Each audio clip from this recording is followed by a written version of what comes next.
Ladies and gentlemen of the media, we have invited you here today to react to a number of issues raised in recent times by the Volta Regional branch of the opposition NDC. We also intend to use this opportunity to bring to your attention and the attention of the public a number of developments that have taken place over the last few years under the MPP government. At one of the numerous press conferences, I refer particularly to the one held on Thursday, 25th June 2020, addressed by the regional communication director and the regional chairman of their party. At that conference, they raised issues over so-called failed promises made to the people of the Volta region by the Nanado-led MPP government. The approach was one of pick and choose, just to satisfy their propaganda purposes and pass judgments, marks of bias. That's marks of bias. And this was supposed to be an objective assessment exercise. In the first place, we wish to state that as a party in government, we have resisted the temptation to either be detracted or seduced into unnecessary and unproductive debate and propaganda war, simply because we have the people's mandate to deliver. Ladies and gentlemen, the NDC does not appear to be a political party to be taken seriously, particularly in the Volta region. They have taken the people of the Volta region for a ride for far too long.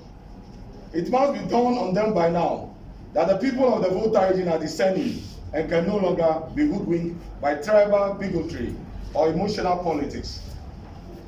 When it comes to development projects relative to the Volta region, the NDC do not deserve any moral right to question the performance or achievement of the new Patriotic Party, particularly in the Volta region. That is not to suggest the least that the Volta region does not deserve its fair share of development under the MPP government. But the fact remains that the NDC, which enjoy absolute and unmatched support from the Volta region, have nothing substantial to show to the people for their support. The NDC and its antecedents ruled this country the longest since independence. Former President John Mahama had 8 good years before handing over to Nana Addo some 3 years ago. One would have expected the NDC to assess its development impact on the Volta region particularly. Mahama's 8 years impact on the Volta region before proceeding to assess the 3.5 years of the Akufo-Addo administration. But let's confront the issues raised during the theoretical assessment exercise undertaken last Thursday. They raised 17 points of promises they claim the MPP made to the people of the Volta region, which have not been fulfilled. Now let us take the issue one by one. Their first issue was the promise to build a landing site and a storage facility at Keta. And truly, our manifesto mentioned Keta, Cape Coast, Adan, Jamestown, Teshi, Winneba, among others. The program is ongoing and Keta will soon take its turn. However, it is instructive to note that it takes a while to execute this project because of investment interest and procurement processes. If it was that easy, the NDC would have done it, but they did not even have the intention, let alone the plan. Number 2, closely related to the first issue of their propaganda spin on the construction of the Keta Harbour, our manifesto truly mentioned 2 new harbors at Jamestown and Keta, and that is just exactly what is going on. Work has started in Jamestown and Keta will soon take its turn. Truth be told, it does not take 3 years to build a harbor. Historically, it takes decades from conception to execution. However, in the case of Keta, the process has been fast-tracked, but for the COVID-19 pandemic, which has stalled most of the processes, particularly the foreign participation, we would have seen major strides. As we speak, a lot of progress has been made. The legal framework has been laid, declaring Keta port area. A CEO has been appointed to spearhead the laying of the administrative, operational, and procurement structures and processes. The result is the speedy process we have seen in the takeoff of this all-important project. So the NDC propaganda that the CEO has been appointed for non-existing port is not only disingenuous, but also mischievous. 3. On the important issue of the new host sport stadium, it is refreshing that the NDC had made a turnaround to accept its existence. Earlier on, the National Communication Director, Sami Jeffy, on Good Morning Ghana, a Metro TV talk show, denied existence of such a project. Even before Sami Jeffy's claim, Honorable Ablakwa, NDC claimed that not even a bare land for the site for the stadium was identified. So, were they aware of the stadium project ongoing on Ho Adaklo Road? We expect the journalists to have educated and offered them an excursion to the project site. It is informative to know that since the late General Achampong reconstructed the whole sports stadium in 1970s, it was only during the previous NPP regime that seats were fixed in that stadium. It is not also surprising that it is under Akufo-Addo-led NPP regime that the Volta region is witnessing a new sports stadium. A new sports stadium complex and also an astroturf at Hohe, all of which are various levels of completion. 4. At the last Thursday conference, they also scored the NPP zero for not building a modern theater in the Volta region because it was mentioned in our manifesto. But our manifesto specifically stated this project will start from Takrady, Tamale, Kumasi. Our manifesto only envisioned that every region must have a regional theater of a large seating capacity to promote the creative arts sector of the economy. The NDC should have shown us their plan or foundation stone for any of such projects under the creative arts. On the promise of affordable housing, that's number 5, while the Volta NDC accused the NPP of a failed promise to the region, they also admitted that the site has been acquired along the whole Puerto Road.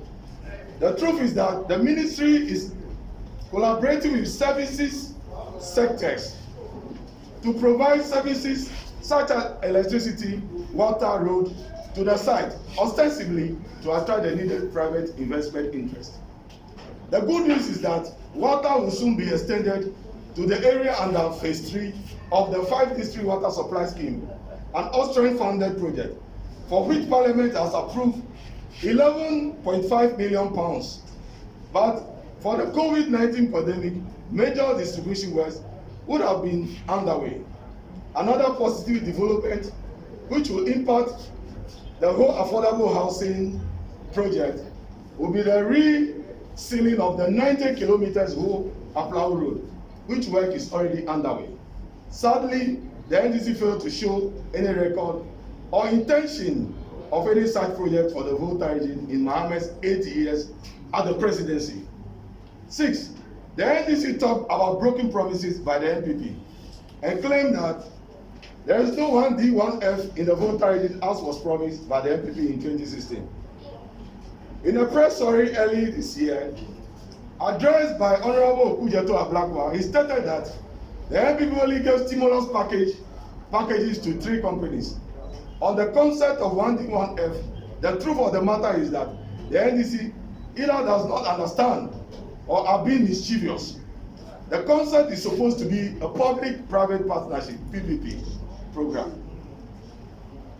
The pathetic thing is that elsewhere, this 1D, 1F is being championed by their colleague MPs in other regions. What do they have to show? It does not only take government to establish factories, unlike other MPs who are championing the cause of 1D, 1F in their constituencies. All efforts of the NDC MPs from Volta region made to take advantage of this laudable government policy.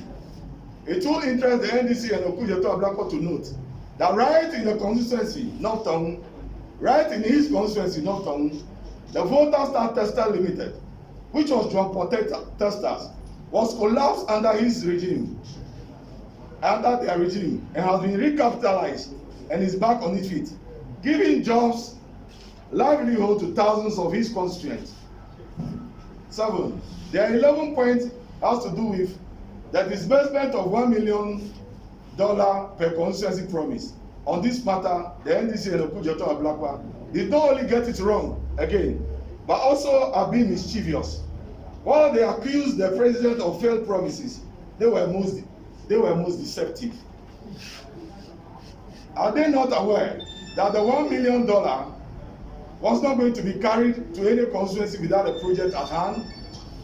What efforts have they, as our MPs, made to come up with a project to assess the funds? That notwithstanding, are they not aware that the one ambulance per constituency were purchased from the $1 million?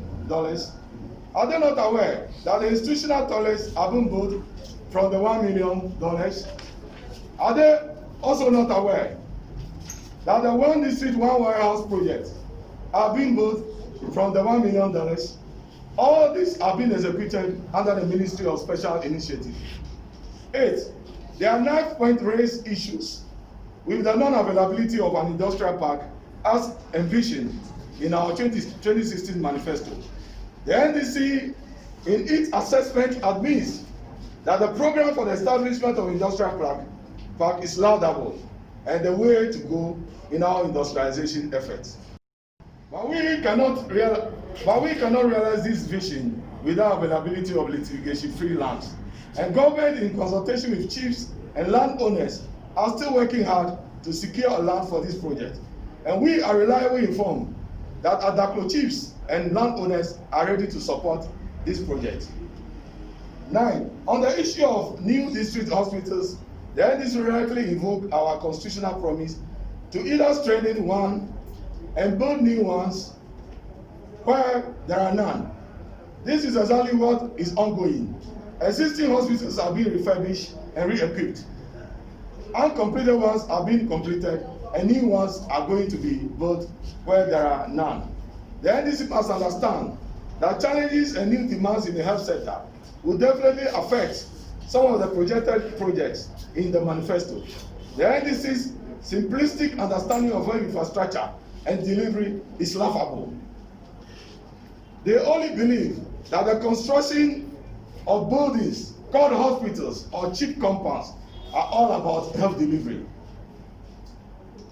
They do not see investment in other components of health delivery system as worthwhile investment. For example, the conversion of the Volta Regional Hospital, Trafalgar, to teaching hospital status with new equipment and retooling as any investment in health delivery. Today, Trafalgar is a referral hospital, and people will no longer travel to Kolebu or 37 to assess their referral needs. This is what touches us as a region. Another example is the heavy investment made in the drone delivery system in the health sector, one of the largest drone delivery systems in the world. But the NDC characteristically does not see this as any investment in the health sector, not even the procurement and deployment of over 300 ambulances fitted with all modern intensive care gadgets. Single largest deployment since our independence. But the NDC would not accept this as any investment in the health sector, not even a restoration of nurses training allowances, clearing of backlog of trained nurses and other health workers since 2010, as any investment in the health delivery system in Ghana. Their only obsession is with the refurbishment of Greater Accra Regional Hospital and University of Ghana Medical Center, which was even completed under this government. You cannot build a hospital where there are already existing hospitals, or private, public or private. And in the Volta region, almost every district, except the newly created one, has a hospital. And what we are seeking to do now is to strengthen the existing ones, and efforts are also being made to start new hospitals in the newly created district as directed by the President. Number 10, relative to health is the issue of water, and our manifesto mentioned potable water for all. But the NDC is an interesting group of people. In 2016 thereafter, they have always claimed that they have provided every community and household with potable water. Today, same group of people are saying that 3 years of MPP in power, it is very pathetic, President, and I quote, it is very pathetic, President Nana Addo has failed in this promise as well. The Volta region, we all know, is synonymous with water. There are many towns and villages that do not have access to potable water, unquote. In this case, who failed the Volta region? Is it the NDC 8 years under Mahama or the MPP 3 years under Nana Akufo-Addo? Sometimes their way of reasoning can be described as reverse logic. They have also peddled falsehood and propaganda when they claim that 5 district water supply scheme with a treatment plant at Ajidoma is a project abandoned by the MPP. It is a palpable falsehood and an attempt to throw dust in the eyes of the people. The phase 1 and 2 of this Austrian-funded project was completed under the NDC, but they could not secure funding for the phase 3, which is the distribution stage. Today, the MPP government has secured a loan facility of £11.5 million and approved by Parliament to undertake the phase 3, which is the distribution of 5,000 gallons of water a day through 5 districts, including Central Town, North Town, Adaklo, Agotima, and Ho. But for the COVID-19 pandemic, this project would have been ongoing. Our members of Parliament from Volta region are fully aware of this. 11. Another important issue that the NDC toiled with during their so-called honest and objective assessment conference was the issue of education. The only thing the NDC found worth assessing was the issue of provision of free Wi-Fi to schools. They haven't found anything else. Policy of investment worth assessing. This jaundice and selective amnesia of the NDC has been their stock in trade. All the heavy investments in the educational sector under the government escaped their lenses. The restoration of the teacher training allowances escaped their lenses. The successful implementation of the free senior high school policy and all its associated benefits to parents and families also escaped their lenses.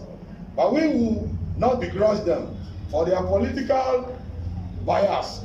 The beneficiaries of the educational policies and interventions will be the best judges when the day of reckoning comes. 12. Ladies and gentlemen of the media, there were some other issues and some very frivolous that our friend raised that we could easily have ignored. But for the records, who mentioned them? For example, the issue of availability of premise fuel. It's not an issue that is debatable. The fact that there was an isolated case of diversion by individuals does not negate government efforts to making premise available to official folks. 13. On the matter of the Eastern Corridor routes, the NDC had no moral right to assess the commitment of MPP. Is it not pathetic and misleading for the NDC to make the claim that the current government abandoned the Eastern Corridor road? The road which everybody, including you, the media, knew had been abandoned since the death of Atta Mills. The facts regarding the Eastern Corridor road are that 1. President Kufuor started work on the Eastern Corridor road and completed the KJB to the Papasu stretch, 54 kilometers, before the NDC came to power, and started making all the noise about Eastern Corridor roads.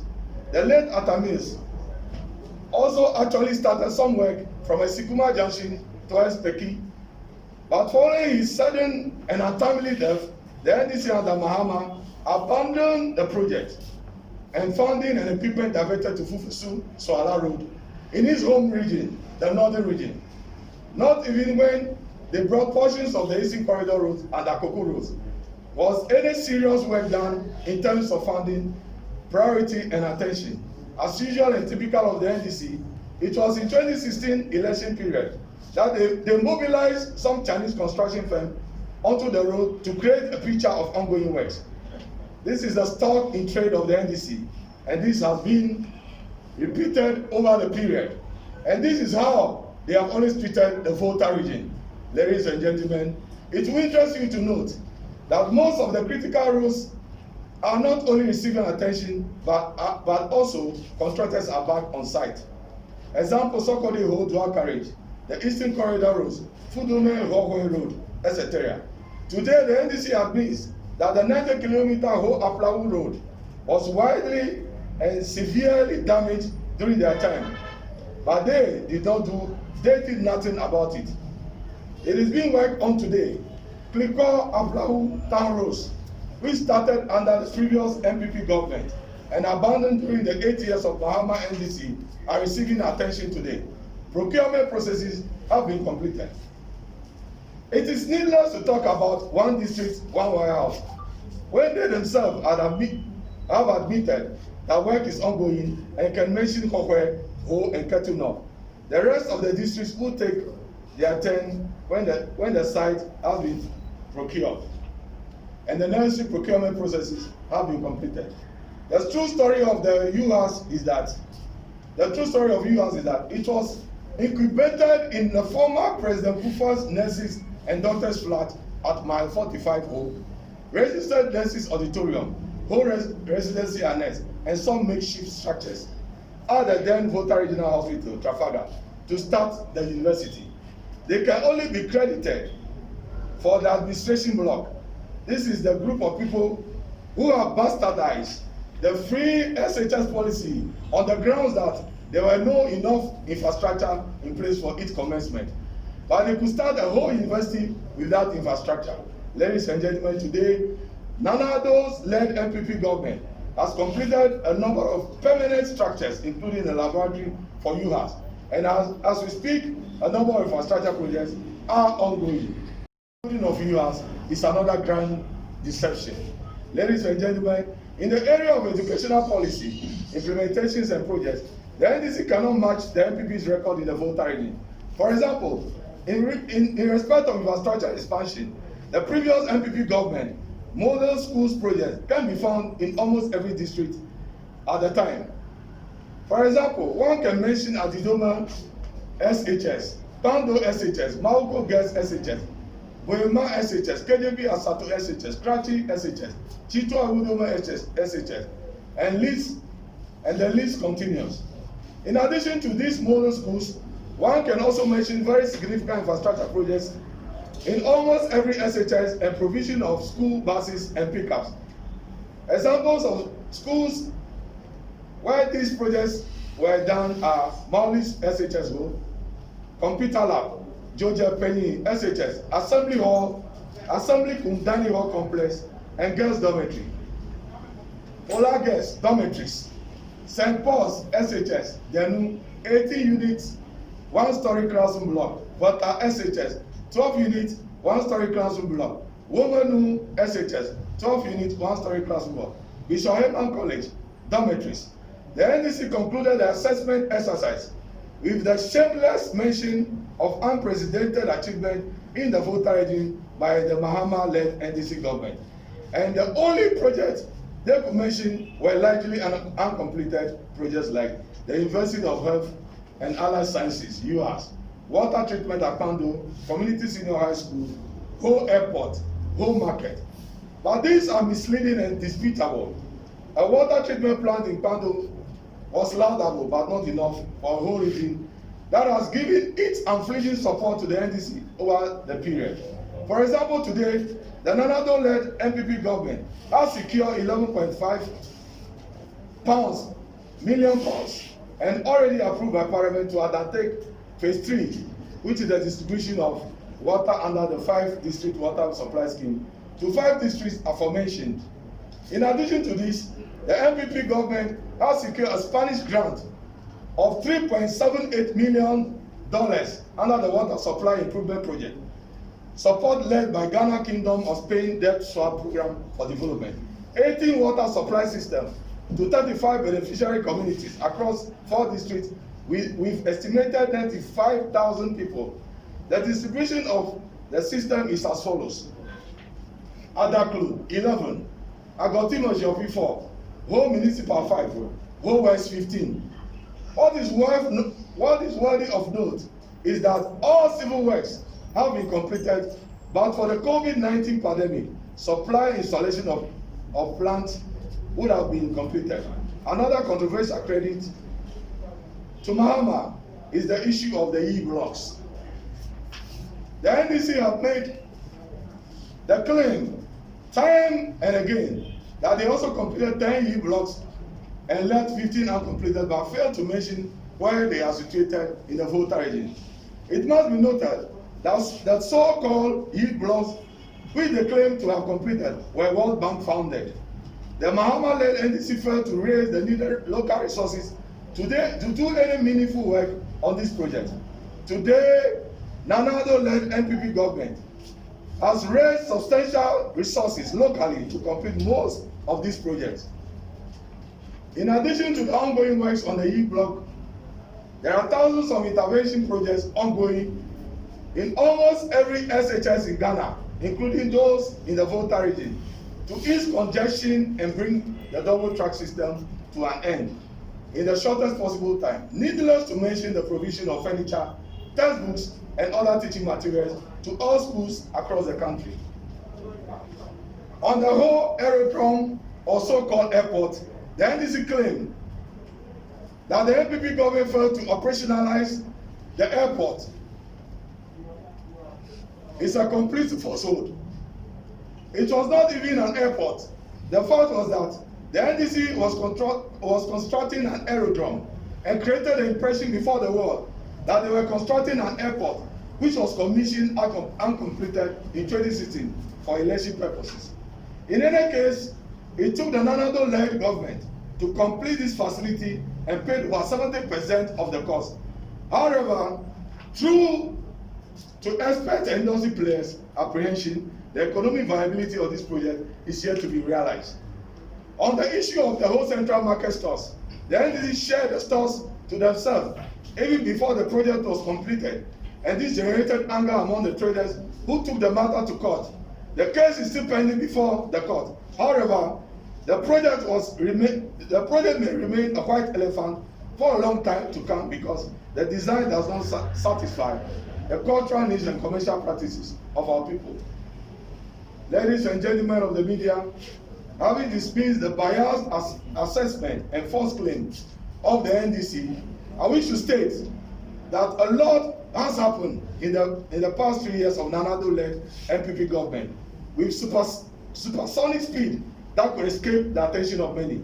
For the avoidance of doubt, let me mention a few of our flagship programs and policies that are incontrovertible.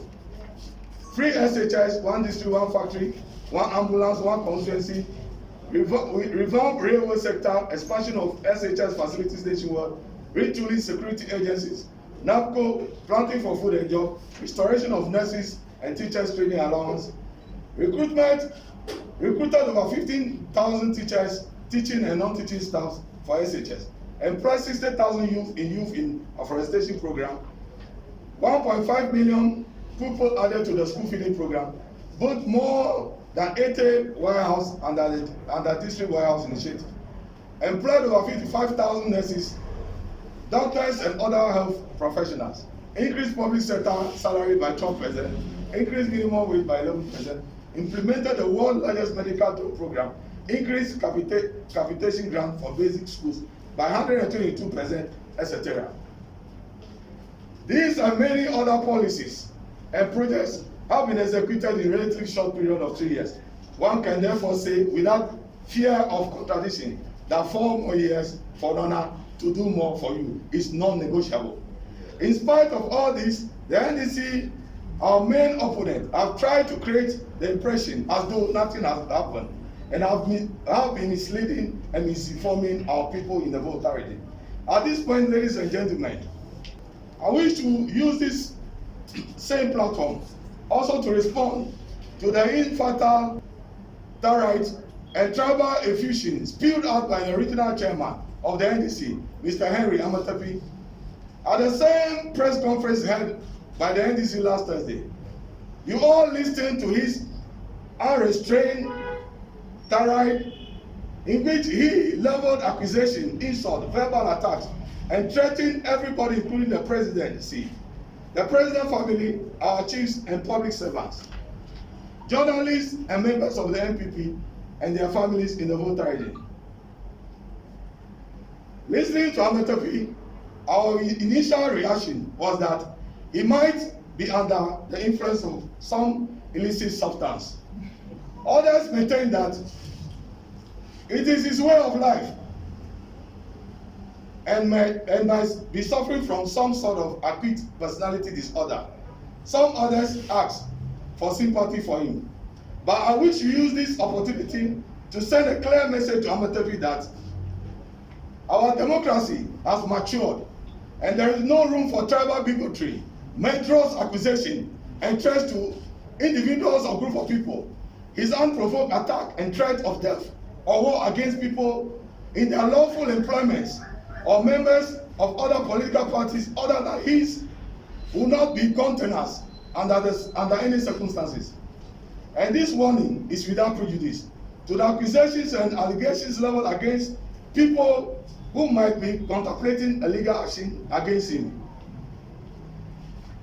The deployment of security personnel along unapproved routes leading to Togo is an enhanced operation to secure the closure of the borders to forestall illegal immigration of foreigners and the spread of coronavirus.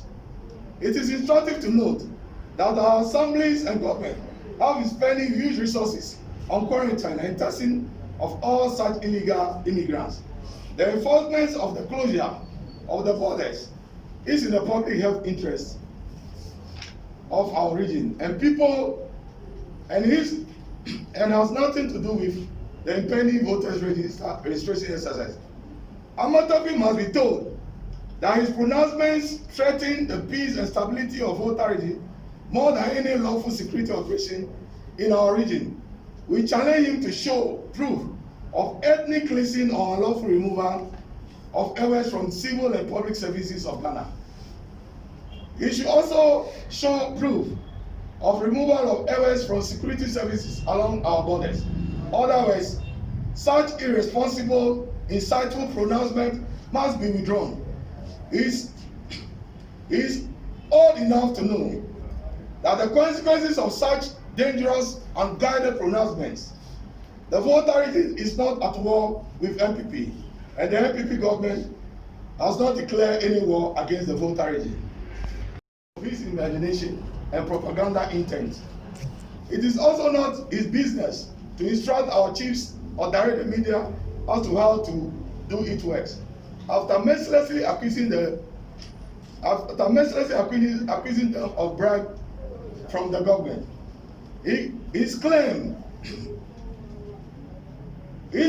socialist background or orientation might have accounted for his confusion and paranoia in the democratic environment.